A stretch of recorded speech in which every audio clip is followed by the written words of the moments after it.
I want to teach you how to color code your files. Color coding is a great way to spice up your filing system, and also it's a great way to help you remember where your files are.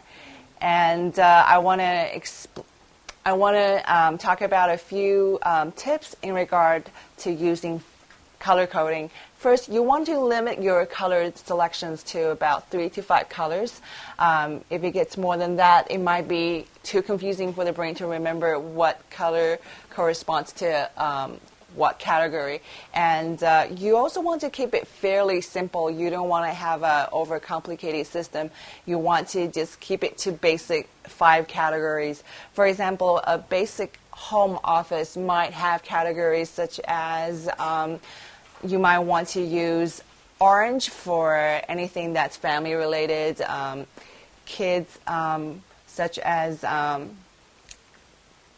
your children's paperwork from school, and any family fun events or memorabilia or your children's drawings. This would be a good category. And another category that you might commonly have in a home office file may be things that are money related. And green might be a good color for money. The point is that you want to choose colors that personally speak to you.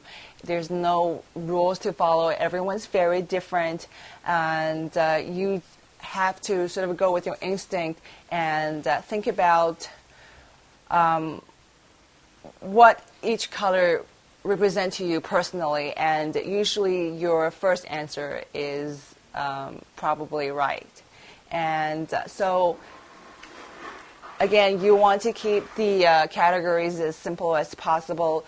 You don't really want to make multi-layers, such as green is for money, but then blue is for credit card. Then it's too complicated and too much for your brain to handle.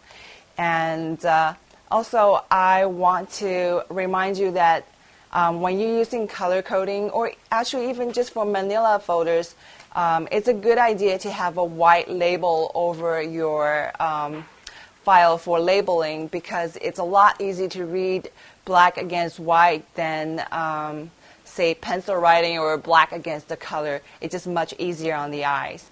And also for your hanging folders, I know a lot of those color-coded hanging folders come with colored, these tinted plastic label protectors as well.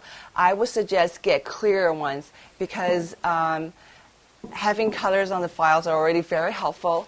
But when you have tinted plastic label protectors, sometimes it makes reading the label a little bit harder and making it confusing.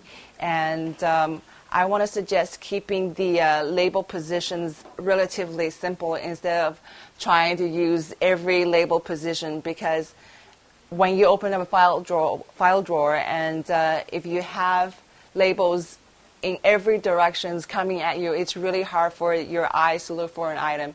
So you want to keep it fairly simple. For example, items with the same category may have the labels on the same tab position.